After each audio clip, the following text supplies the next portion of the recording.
Hi, everybody. I'm Krista Short. I'm VP of Marketing and Sales here at Falcon Structures. We are a modular manufacturer of shipping container structures, and I am joined by Stephen Shang, our co-founder and CEO, also of Falcon Structures. Hi, Stephen. Hi, Krista. So today, Stephen and I are here to talk about what actually causes permitting delays in modular construction and what's changed over the years and how to avoid some of the mistakes and missteps. So, Stephen, I guess my first question is, when customers come to Falcon, how often is permitting the thing that they're most concerned about? I'd say more often than not, Krista, it is not the most important thing that they're thinking about. In fact, it might be something that they haven't even thought about. When people come to us, they have an idea for a structure built out of containers, and it's got this type of aesthetic, and it's really cool, or it has this type of function. And we talk quite a bit about it, and then we raise the question like, okay, have you thought about permitting this structure? And most people will say, if not all people will say, no. What does that entail? Wow. So when we talk about the build not being the most important thing, when it comes down to it, when they have those concerns about permitting, what's the biggest risk? If you don't think about permitting, or if you don't plan for permitting up front, the biggest risk is your structure just doesn't get built at all. But even if it does, if permitting isn't thought about up front, it can really delay timelines. It can make the project go off track as far as costs go, because there might be things that you have to put in there to make it permittable. It can really lead to missed revenue because you can't go live with your structure in the time frame that you thought you would. So, there are a lot of consequences for not planning for permitting up front that people just aren't considering or aren't aware of. So, Stephen, you've been doing this for quite a while. And we both remember it wasn't so long ago when there used to be no rules. No rules when it came to containers. So what was permitting like back when Falcon first started, if there was any? And what's the difference between then and now, the no rules days to the rules days? Yeah. So if you think about when Falcon first started in 2003, no such thing as iPhones. It was way back when. We did have color TV back then. But containers were just starting to be used as structures. They started out as portable storage at first, and so when they started showing up in the urban landscape, I don't think it really raised much concern with building code officials, because they were thinking, okay, these containers are going to be dropped off, used for storage for 3 to 6 months, and then taken away. But when people started getting creative with containers and building workspaces, living spaces out of containers, it started to raise some concerns with building code officials. But the problem was, back then, was the building officials didn't have any type of building code to figure out how to ensure that these were safe. And so this patchwork of regulation starts to emerge around the country, where what we do in Texas is different than what they do in Alabama, which is different than what they do in Kentucky and then New York, and so on and so forth. And so people that were in our industry really had no idea or no guidance on how to get these structures permitted. So in 2015, we saw that, and we saw more and more demand for these types of structures. So we put together this container task force. And so we brought together about 10 different companies that were all in our industry and said, okay, we need to come up with an opinion, or at least some kind of recommendation for the building code community, that if they're going to put in building codes for shipping containers, which we thought they would eventually have to do, what we would like it to look like. So this container task force really put together these thoughts and really did a lot of the legwork on why shipping containers are safe to use as building materials. And then we worked hand in hand with the building code officials in the ICC to get them into the 2021 building code. So let me pull on that thread a little bit more. Why was that such a pivotal moment for the industry? Before then, the question was, do we really need to get permitted? And some people were even thinking, you know what, I'd rather ask for forgiveness than permission. And so as responsible industry leaders, the people on the task force, our greatest fear was that, if one bad accident, if someone builds a container that's not safe, a container structure that's not safe, it's going to put a black eye on the entire industry, right? And it wasn't a hypothetical. When you go around the country and you start seeing these container-based structures pop up, you start seeing some that, maybe they weren't very well structurally engineered, or maybe the electrical in them wasn't to code, and something bad could happen. And so by getting everyone on the same page and saying, okay, to build safe containers structures for the general public to use, this is what we need. That actually kind of level set the playing field so that everyone had to follow the same rules. And so these types of kind of mishaps wouldn't happen. And so that's why I think it was so pivotal. And it really opened up the market too, to allow for container-based structures to go from just single units to evolve into some of the major container projects that we see today, which are comprised of 5, 10, 15 hundreds of containers. And building code officials can permit those and say, okay, these are safe, these are good for the public to use, and everyone feels good about it. So, Stephen, let's talk about some misconceptions and some of the assumptions that get people into trouble when they start thinking about permitting. What are the most common permitting myths that you hear from our customers or in the industry in general? The biggest one, and I think this is not just specific to containers, but there's the myth out there that, hey, look, I own the land. This is my land. I can do whatever I want on my land. And maybe we hear that more from the South, but it's just one of those things where it's like, yes, you may own the land, but if you want to build a structure on it, if you want to make sure it's in compliance, if you want to get it insured, if you want to do all these things with it, you have to get it permitted. And people are like, well, why? I paid X dollars for this land or it's been in my family for hundreds of years. I should be able to do whatever I want. And it's like, no, you can't. It's just the laws in our country are such that you cannot just build whatever you want. So that's the biggest misconception. And when we hear that, it does take some educating to say, hey, look, you do need to follow the laws of your local jurisdiction. So you did talk a lot about the different regulations, and it does seem like there's a lot of layers to all the regulations. Can you explain a little bit of the differences between your local and state and AHJ requirements and kind of how all that comes together? So this was a learning curve that I had to go on myself about 10 years ago. And it's not clear, right? For some reason or another, these building codes are just, it can be confusing. And I think the first one, and probably one of the most common misperceptions is, what is zoning and what is building code? And back then I thought, oh, wow, we're talking about building code. That means you can't put a liquor store next to an elementary school or something like that. No, that has nothing to do with building code. That's just how your local jurisdiction wants to use the land. And that, you can have the safest structure in the world, but hey, look, if it doesn't meet the zoning of the area, you can't put it there.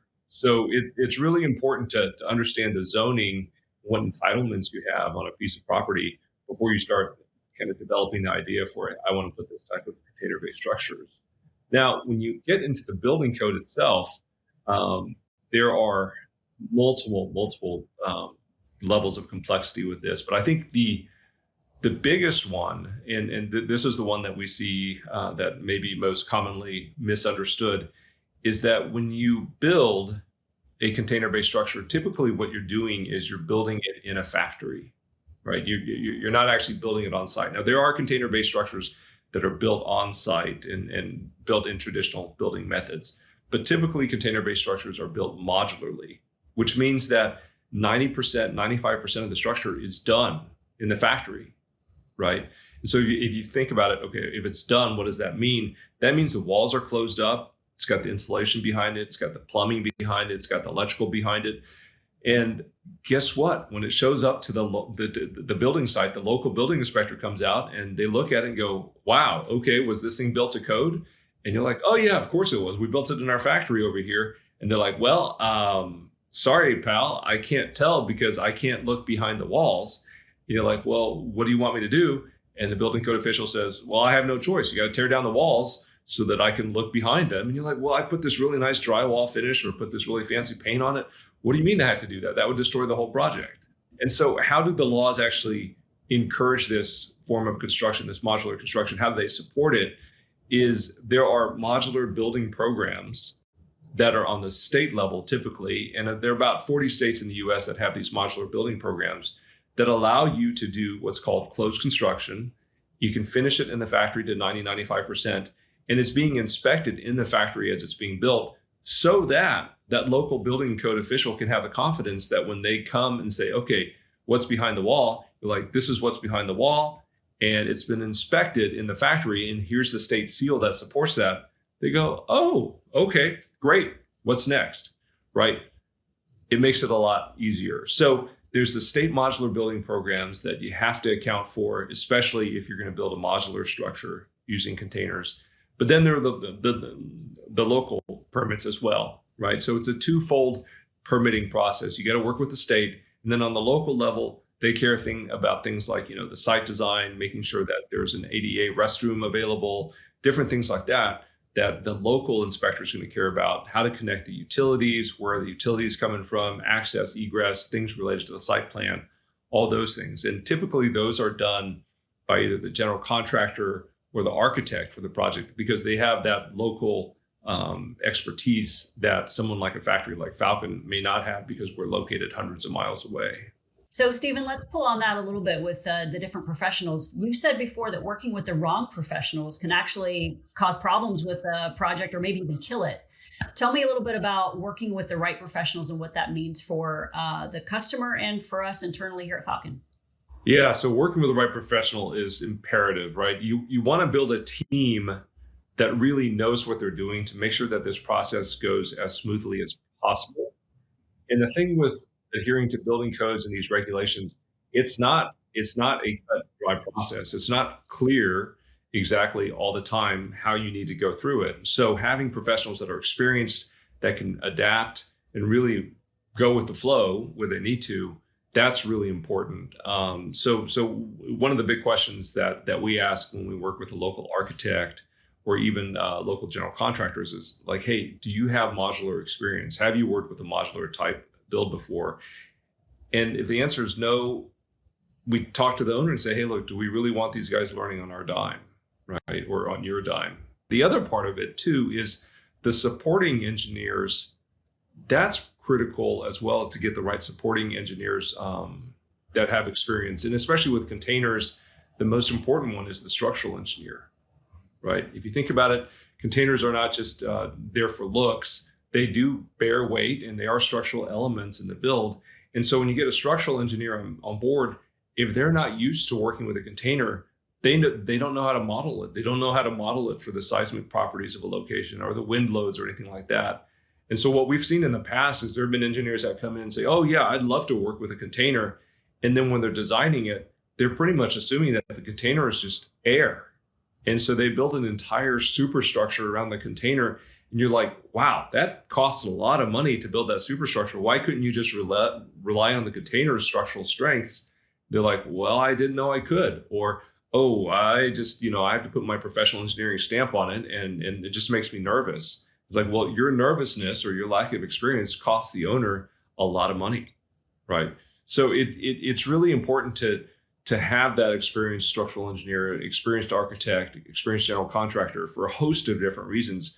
But I would summarize it by saying, hey, look, it will save money, but it'll also help the process move a lot more smoothly. So you've talked a lot about a lot of steps, and there's a lot involved. In the real world, in your experience, where do you see modular projects stall or where there are significant delays? The biggest thing with modular construction that I think the general public still doesn't understand fully is this concept of a design freeze. Right? In traditional construction, there is a concept called design freeze, but it's like with our kitchen remodel, we were still making changes on our kitchen remodel after the contractor was done, right? So that can happen in just traditional construction because, hey, the crew is out there, they're constantly touching up, they're moving from, place to place in the house and getting everything fixed up. With modular, you don't have that kind of flexibility, right? The promise of modular is that you can go faster and you can save money and you can create less waste. But in order to do that, you have to follow the rules of modular. And the first rule is that, hey, look, you're making all your bets on the first tee, right? You have to have your design nailed down. You have to know what materials are going into it. You have to know exactly how this thing's going to be sequenced, because when it goes through a factory, it's very different than going through a site, like a traditional construction build. And so when you don't get that right, what winds up happening is projects get delayed, and not just by a little bit. Like with a change order for a kitchen remodel, it's pretty easy to make that change. But if you make that change order in a modular construction setting, that module may be done, that module may be wrapped up, that module may be buried 3 modules deep and getting ready to ship in a few days. And to grab that and put that back on the assembly line to make that little change, it's no small feat. And so that can really, really delay projects. And not only that, it can really compound as far as cost overruns, just because it's not like, oh, well, we're just changing a $5 door handle to a $10 door handle. No, you've got all the handling costs and getting it back on the line and getting it remobilized and everything like that. So if you don't follow these kind of basic modular rules, it does wind up costing the owners more. It does take a lot more time, and it's just a lot of headaches for everyone involved. So you've described Falcon's permitting services as the sort of quarterback of the permitting process. What do you mean by that? So if you think about a quarterback, right, the quarterback is probably not going to, throw the ball and also catch the ball and score the touchdown, right? They're going to need a team around them. They need the offensive line to protect them. They need the receiver to run the right routes, so on and so forth. Running back kind of throws a block here and there. That's what I mean by that, is that Falcon may quarterback it, but they need an entire team around them to support what they're doing. So the architect really needs to be thoughtful about the design, right, and really achieve the functionality goals that the owner is looking for. The engineers really need to be practical about how they're making these things safe from a structural standpoint, but also from an MEP standpoint. You've got to work with the general contractor to see what local permits need to be pulled in order to connect to utilities. It's a complex process, and it has a lot of different people involved. But you need someone who can orchestrate the whole thing. And being for Falcon that we've done numerous permitting type projects, and we've seen numerous types of authorities having jurisdiction, having different rules and things like that, we have a certain pattern recognition that says, okay, we've seen this before, we can adjust to this, we can get it right at the end. So what I'm hearing is that the process here can help maybe reduce risk for the customer. Can you talk a little bit about maybe some of those risks that Falcon can help reduce by us quarterbacking those processes? If you think about the risks, it goes back to the time delays and the cost overruns, right? By having someone experienced that has done it before, I think it really helps reduce those risks. I mean, in this day and age that we live in, it's easy to say, hey, look, I can just jump on YouTube and DIY the permitting process. And during COVID, you know what? I jumped on YouTube and I said, hey, look, this looks pretty easy. I think I can cut my hair. Oh my goodness, that was a disaster, right? It was not as easy as the YouTube shorts made it look to cut my hair. And I think I even made my wife cry because it looked so bad. The same thing with permitting. I mean, yes, you can jump on a DIY website. You can ask ChatGPT, how do I go about permitting a container-based structure? And hopefully it'll come up with a good answer and not hallucinate too much. But unless you've done it and actually have gone through the details of it and done the back and forth with the third-party inspectors, with the third-party plan reviewers and the states and just everyone involved, it's actually really complicated. So de-risking the process is important. I think it's less about de-risking. It's about just working with someone who has experience doing it, who's done it a lot of times, right? A typical owner might need to permit a container-based structure 2 or 3 times in their entire career, but we do it every day. So let's talk about some of those projects that we have done. Tell me about a project that went really well and that we were able to really help the customer get through the permitting process. And have a successful project. So one specific example, I'm thinking of a project that went well, and this is one of those regulatory hurdles that we hadn't talked about either, is we had a customer in Alabama, and what they were looking for is just a 40-foot bathroom using a shipping container. And so one of the things when you go into a new state, and you want to build a modular structure in that state, you actually have to get certified by their modular building program. So this is independent of any plan review or anything like that. What they're doing is actually looking at your quality manual as a factory and saying, okay, these people can actually produce what they say they can produce. And so that's a pretty long, drawn out process. So with the state of Alabama, we contacted them. We said, hey, look, we're certified in multiple other states. We understand that most states don't have reciprocity, so we're not asking for that. But we would like you to just consider us to be in your program, and here's the quality manual that's been previously approved. And so that process actually went really smoothly because we had already developed that. But if we were a brand new manufacturer, that could have taken 6 months, could have taken a year, could have even taken longer just to set up all the systems to make sure that we could actually get approved with the state. And then following that, we started assembling the team. We worked with their architect. We brought on board our structural engineers just because they understand shipping containers and they can design something that's economically viable, right? And because it was a bathroom, we had to get a host of MEP engineers. And different states, different locations have different plumbing codes. And so we had to make sure that we were following the plumbing codes for the area. Do they have a freezing problem in the wintertime? Not in Alabama. How do we design it in an economical way?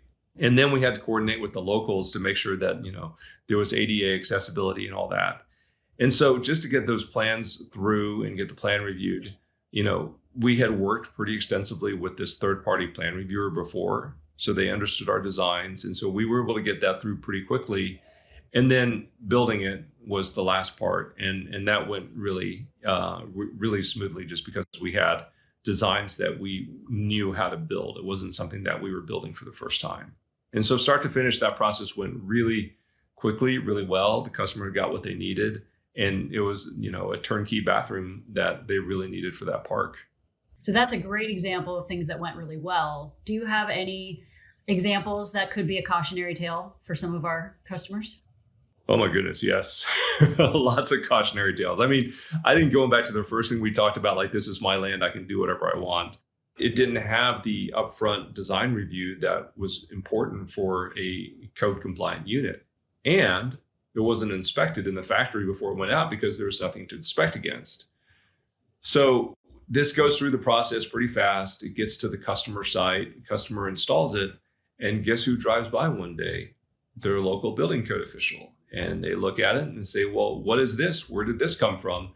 And the customer says, well, this is my land. I can do whatever I want with it. And the building code official says, no, I don't think so. And so they red tag the structure. And then all of a sudden it's like, okay, what kind of remediation can we do to assure the code official that this was built in accordance with plan? Well, there wasn't a plan. And so we had to redevelop the plans. And then we had to do some destructive testing on it. We had to take apart certain wall panels, let them look beneath. And so what should have been a 3 or 4 month process turned into a little bit over a year where the customer just had no access to this thing. So because they were trying to take a shortcut and circumvent the code process, it turned out to be a huge disaster for them. And I think at the end of the day, it left a bad taste in everyone's mouth. It was just not a good experience for anyone. And doing things retroactively like that for a factory is really hard as well. So for some of our viewers who are kind of early in their project planning, they're considering what it's going to take to get their project permitted. What's the single most important thing you want buyers to understand about permitting? I think the single most important thing for viewers to understand about permitting is that there is a gate or there is a stage in the process, which is permitting. And what that enables them to do is to plan for it. But that's it. Like, I don't think people need to become experts on permitting, right? I've talked a lot of technical jargon here and things like that. That's because I'm in it every day. But like, if you go buy a car, like, you don't need to know how the engine works. You don't need to know how to change out the spark plugs unless you really want to do that, right? Those are things that you can rely on the auto manufacturer to do. I think just understanding that it's there and to account for that is of paramount importance. I think of some customers that come to us that are very large footprint customers, and they come in, they want to do a national rollout of, some kind of a retail kiosk or something built out of containers nationwide. And they think, well, I can put this anywhere. I just need to get the design right. And then I can drop one in California, one in Arizona, one in Nebraska, one in Texas, piece of cake.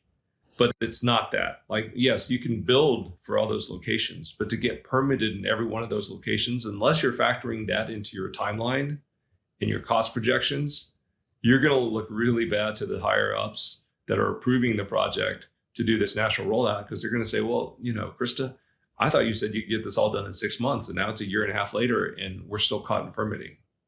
Versus if you would have gone and said, hey, look, we can do this national rollout. It's going to take about a year and a half. Then you can do it right and do it methodically and really make sure all the stakeholders are satisfied. As that person who's early in that thinking, they're comfortable with that time frame. They understand that Falcon can take all of the headaches of the permitting off their shoulders. When do they bring in those professionals? When do they bring in a Falcon, and when do they bring in the rest of their team? You don't need to bring in the rest of the team right away. Like I would say, look, come up with a concept, and if you really like the concept, work with a Falcon or other container-based structure provider in developing the concept. Then have the conversation about permitting early on, and get the budgetary numbers, get the budget approved for all that. And then once you feel pretty good about the project, then you can start kind of going through all the hurdles of getting the team assembled, getting the architects, the structural MVP, getting the plans developed, all that. But early on, don't let the permitting part stifle your dream. So to close, Stephen, what's next for permitting, and how is Falcon preparing? So our belief on permitting, right? We were talking about the history of containers and permitting and all that. And I think there was an era where, maybe we did it a little bit too, where container-based structures manufacturers believed that we could stick our head in the sand and say, look, if we don't look around long enough, maybe this whole permitting thing will go away and we don't have to follow it. And we don't have to establish all these processes and systems and teammates to get container-based structures permitted. Yeah, that's just not going to happen, right? Permitting is going to become more and more prevalent with container-based structures. We saw it with the modular industry as a whole, where wood-based structures or steel-based structures, where in the beginning you could build some that were not coded. I think they called them no-code units. But more and more, as building code officials recognize these as actual structures, they need to be permitted. And so we're seeing the similar evolution with container-based structures, where today maybe it's 30-40% of structures need to be permitted. Next year might be 50-60%. It's happening a lot faster than we even imagined. And we've been actually on the forefront of making sure that these codes are developed in a way that companies can actually follow them. But I think it's going to become more and more ubiquitous as time goes by. And I think the companies that adopt it will benefit from it. The companies that don't will be kind of pushed out to the fringes. But the customers will actually have a lot more confidence in buying container-based structures, which should really expand the industry quite a bit. Whereas before, people were like, I don't know if I should do a container-based structure. I don't know if it'll be coded. I don't know if it'll be legal, things like that. More and more, because it is legitimate, customers will think, yeah, maybe I could do that with a container-based structure. And so we should see the overall market really expand for these types of buildings. Well, thank you, Stephen, for your time. It was wonderful to talk to you. Thank you, Krista. Great job interviewing. Thanks so much for joining us today. Project permitting can feel overwhelming, but you don't have to figure it out alone. Falcon's team is here for you to help you avoid those delays, reduce the risk, and get your projects installed and operational on time. If you want more information, please visit us at falconstructures.com. Thank you.